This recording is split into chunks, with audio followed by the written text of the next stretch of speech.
Salut, c'est Ellie. Vous pensiez que les galères prirent fin une fois le diplôme en poche? Ah si seulement. Les galères me tombent bizarrement toujours dessus.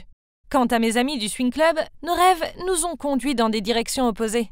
Anna et Kurt sont partis à New York pour poursuivre des études sur les styles musicaux qu'ils adorent. Alors que Phil et moi, nous avons déménagé sous les feux de la rampe à LA et on s'est inscrit à la fac ici. C'était super d'être à LA, mais c'était beaucoup de boulot. Non seulement c'était difficile de se faire une place dans le monde de la musique, car il y avait beaucoup de concurrence. Mais je voyais mon ex, Eric, avec la fille pour laquelle il m'avait quitté, Clara, partout. Sur les panneaux publicitaires, à la télé, etc.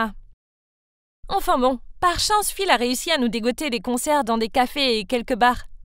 On donnait tout ce qu'on avait, même quand il y avait peu de clients ou qu'ils étaient ivres. On a persévéré, mais c'était difficile.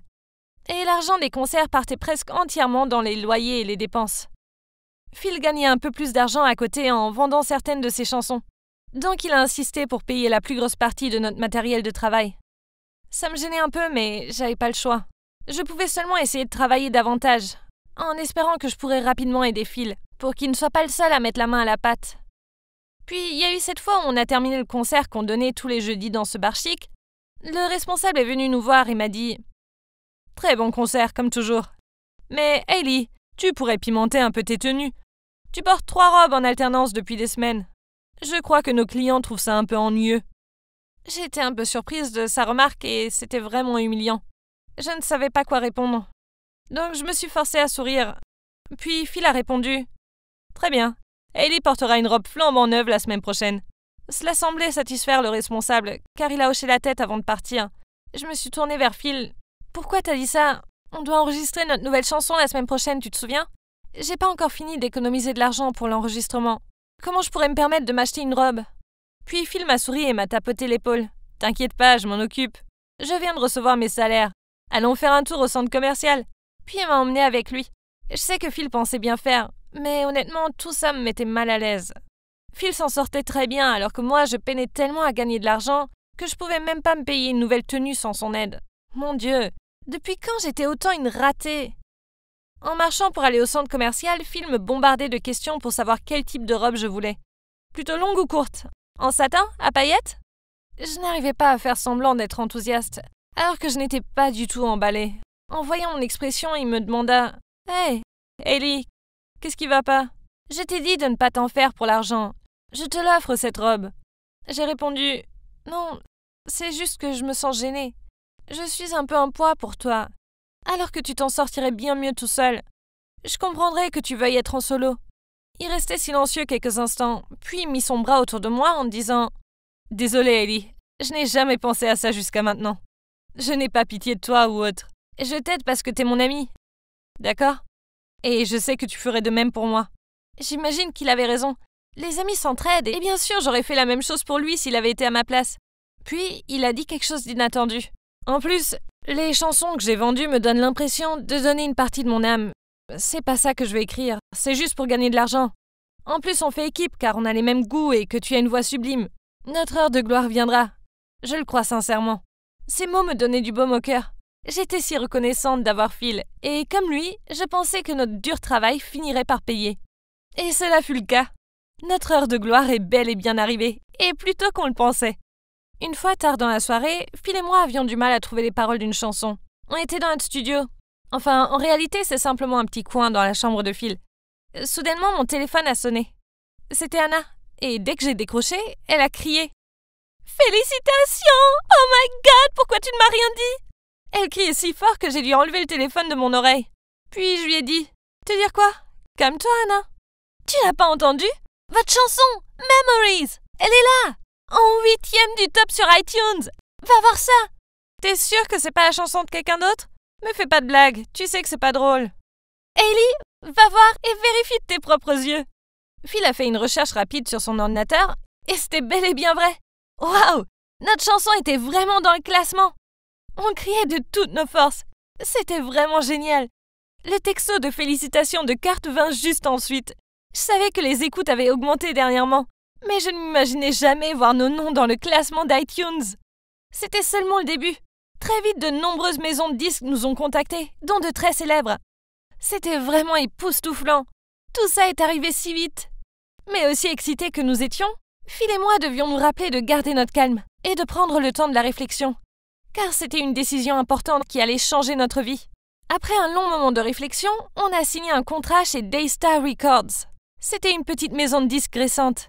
Dean, le PDG, est assez jeune, mais il est très talentueux et a travaillé pour de grands groupes. Et on pense que c'est celui qui a le mieux compris notre objectif. On a privilégié la passion à l'ambition de gagner de l'argent rapidement et de devenir célèbre. Et notre nouveau contrat avec Daystar fut la une des journaux le jour où nous l'avons signé. Nos familles et nos amis du Swing Club nous couvraient de messages de félicitations. Enfin, le rêve se réalise. Je n'arrivais toujours pas à y croire. Le premier jour où nous nous sommes rendus à Daystar Records en tant qu'artistes, je ne plaisante pas, je sautais de joie tout le long du chemin. Dean nous attendait devant la porte pour nous accueillir, nous montrer les lieux et nous présenter à tout le monde. En plus de quelques salles d'enregistrement, on avait notre propre studio. Maintenant, Phil avait la place pour tout son équipement et pouvait enregistrer convenablement ses chansons. Dean nous a même obtenu des passages dans certaines émissions de télé et a organisé quelques interviews. Ça nous a vraiment aidé à acquérir plus de fans et les gens ont commencé à nous reconnaître dans la rue. C'était vraiment dingue. J'étais une fille banale, amoureuse de musique. Et j'avais maintenant de vrais fans. Une fois, j'étais dans le studio d'enregistrement en train de travailler mes paroles, quand quelqu'un frappa à la porte. J'ai ouvert et c'était un membre du personnel qui m'apportait un gros bouquet de pivoine violette, ma fleur préférée. J'ai regardé la carte. Hayley, tu t'es épanouie comme ces fleurs. Je t'en prie, n'oublie jamais que ta voix est sublime et n'abandonne jamais tes rêves. Je sais que tu deviendras une star. Je crois en toi. J'ai retourné la carte, mais il n'y avait pas de nom. Peut-être que c'était de ma mère, et qu'elle avait oublié de marquer son nom. Ou c'était peut-être de la part d'un fan. En tout cas, j'étais très touchée. J'ai gardé la carte dans mon porte-monnaie, comme un rappel, pour continuer à aller de l'avant, pour moi et pour les gens qui me soutiennent et qui croient en moi. Les mois suivants sont passés à une vitesse folle, et j'étais heureuse de ma vie à Los Angeles. Mais il y avait un truc qui me tracassait. C'était probablement rien, mais Dean me mettait un peu mal à l'aise. C'était vraiment de petits riens, mais par exemple, s'il savait que j'étais dans la salle d'enregistrement, il venait m'apporter un café. Et les jours où je finissais tard, il m'envoyait un texto pour me demander si j'étais bien rentrée. Il a même proposé d'apporter un lit d'appoint au studio, pour que je puisse rester si je le voulais. Ouais, je sais, c'était sûrement que de la gentillesse. Mais c'est un homme marié. Je le vois comme un grand frère. C'était vraiment étrange et inconfortable, à chaque fois qu'il agissait de la sorte avec moi. Je ne voulais pas franchir les limites, donc je me suis dit que c'était mieux de garder un peu mes distances autant que possible. Mais ensuite, il y a eu cette fête de sortie d'album pour un chanteur célèbre, et Dean voulait que Phil et moi venions. C'était énorme. Je savais qu'il y aurait plein de célébrités, et que ce serait une belle opportunité pour nous d'étendre nos connaissances dans ce milieu. Je sautais de joie et je secouais le bras de Phil. « Oh my God, il faut qu'on y aille !» Puis Phil a dit à Dean, « Je pense que je ne vais pas venir, mais Hayley peut y aller. Moi, je n'aime pas trop les fêtes bruyantes. Désolée. Je préfère finir ma chanson. Je t'enverrai la démo bientôt. » Puis Dean a répondu, « Je comprends. Moi non plus, je n'aime pas spécialement ce genre de fête. Mais pour moi, c'est le boulot. » Puis il s'est tourné vers moi. « Je viendrai te chercher ici demain à 20h, d'accord ?» J'étais prise au dépourvu. Je ne voulais pas y aller sans Phil. Enfin, ce serait vraiment bizarre d'y aller seule avec Dean. Donc, j'ai vite répondu « je pense que je ne peux pas venir non plus. Je viens de me rappeler que j'ai un rendez-vous demain. Je viendrai la prochaine fois. » dis-je en me forçant à sourire. Dean me fixait d'un air perplexe pendant un instant avant de dire « Oh, quel dommage. Ça aurait été une bonne opportunité pour vous. Dis-moi si tu changes d'avis, d'accord ?» Puis il est parti. Bah oui, bien sûr, je n'avais pas de rendez-vous. Et j'étais dégoûtée de ne pas aller à la fête. Mais je me sentais pas à l'aise avec Dean.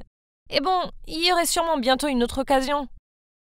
Mais ensuite, plus tard dans la journée, j'allais rentrer chez moi et j'ai entendu quelqu'un m'appeler dans mon dos. « Hayley, attends, j'ai quelque chose à te dire. » Oh non, je crois que c'était Dean. Mon Dieu, de quoi voulait-il parler?